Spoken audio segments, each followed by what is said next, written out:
can't imagine we're in need of a campsite just now. Let us return once we've grown tired from our labors. What do you want? I'm in no mood to have my ear talked off, thank you. My back's afire. I can scarce talk for the pain. Leave an old man be. Mind, I wouldn't say no to some wildflowers, if you happen to have any with you. A handful of those, and I could prepare a poultice that'd help me make it home. What is it now? Unless you brought me some wildflowers, I'd prefer to be left alone.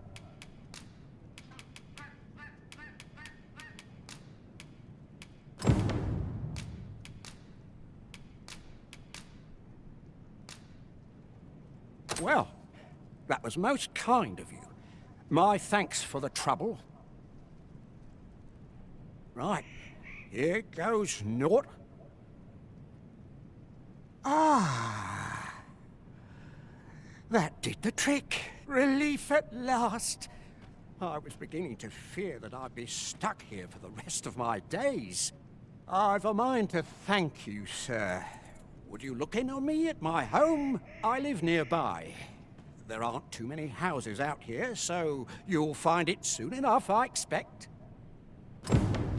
I'd fain reward isn't far, and there aren't many houses out here.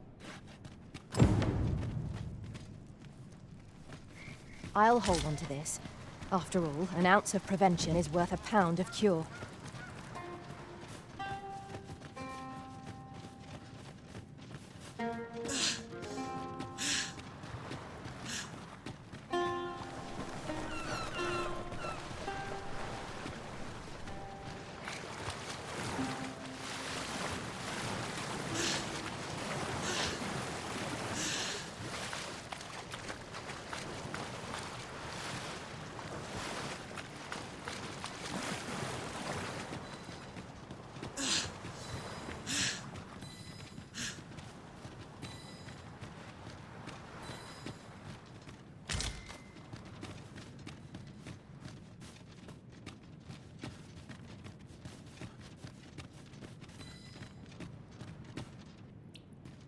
I beg pardon, sir, but I'm not accustomed to inviting strangers into my home.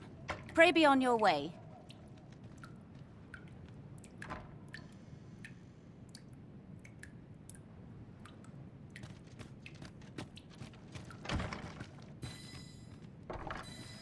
I beg pardon, sir, but... Forgive me, dear. I forgot to tell you. I asked this good sir to look in on me. Oh, not this again. How many times have I begged you not to bring strangers into our home? I know, dear, but this one's a kindly sort.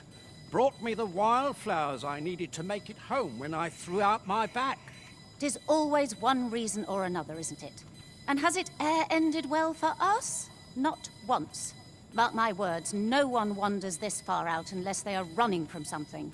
This one's different, I promise you. You've heard tell of the Arisen, have you not? The hero who travels far and wide to track and fell the dragon. Oh? So this stranger claims to be the Arisen? Believe what you will, but expect no hospitality from me. You may tend to our guest yourself. You will have to forgive my wife. She has her reasons for being mistrusting, but you deserved a warmer welcome than that. Now let me fetch your reward. Wait here a moment. Mayhap you'll think this a trifle, but I find these former Arisen rather fascinating. Their wisdom and powers are hardly Oh! Fie! My back! I've done it in again! Goat stuffer, when will you learn to be more gentle with yourself? Oh, hold your tongue! All the gentleness in the world won't stop the hurt from coming on when 'twill. It's only gotten worse of late. There's naught for it but to make for the curative spring. In your state, you'll ne'er reach it.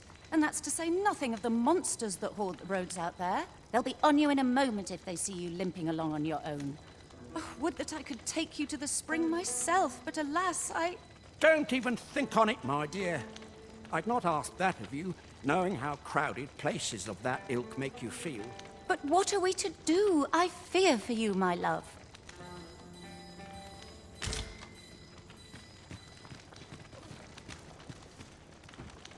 A solitary shard is good for little.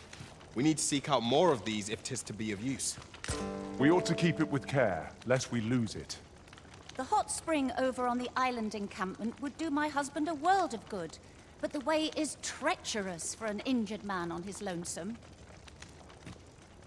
Fear not. You'll have your reward. I just need to sit still a moment. You'd be willing to accompany me all that way? You see, my dear, what did I tell you? The Arisen's a goodly sort. I've an eye for people. Oh, don't be a fool, Gaustafa. You have barely spoken to this person. What if you were being deceived? Did you think of that? Come. Surely there are far more clever lies to tell if one's intent is to swindle. I'm not sure I can afford to refuse aid so freely given, my dear. So be it then. 'Tis plain your mind's made up. We'd best be along. My back isn't like to fix itself. Pray see my husband safely to the encampment. I shall await your return. I suppose we might as well gather what we can. Pray see my husband safely. You've my thanks for this. Keep an eye out for monsters. Could I trouble you to walk a wee bit slower? My back is like to... Oh! There it goes! At last! I've ne'er seen a more welcome sight. The spring here has been visited since times of eld for its curative properties. I only hope to be able to ease the ache in my back. I'll go have my soak now, if 'tis all the same to you. Can't have Cleona fretting over how long I've been gone.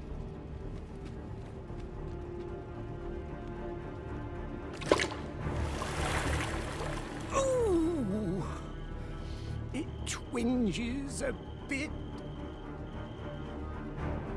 'Twould seem I owe you a debt of gratitude. And an apology. True to your word, you have seen my husband safely to the spring. I was so afeard for his well-being, I couldn't bring myself to sit at home, waiting, wondering. So I followed you at a distance. Though now I see I needn't have. My husband and I are met with persecution everywhere we turn, you see. More than one village we thought to call home has driven us away. That is why we live in so far-flung a place. Gaustafa can bear the judgment well enough, but I cannot. You, at least, have proven deserving of our trust.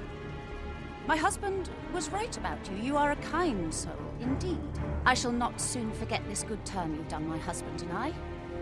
You are welcome to visit us again, if your travels should happen to take you as far as our abode. I would fain lend you my skills as magic archer maester. And I'm certain my husband would be only too glad to take up his blacksmith's hammer for your sake. Sir Cleona was the magic archer-maester all along. Short though our acquaintance may be, your kindness and sincerity have earned my respect. And so, to aid you in your duty, I would grant you this technique, my most guarded secret as maester of my art.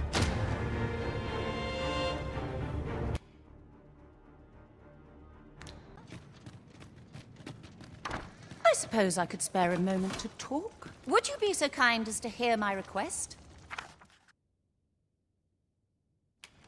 I thank you.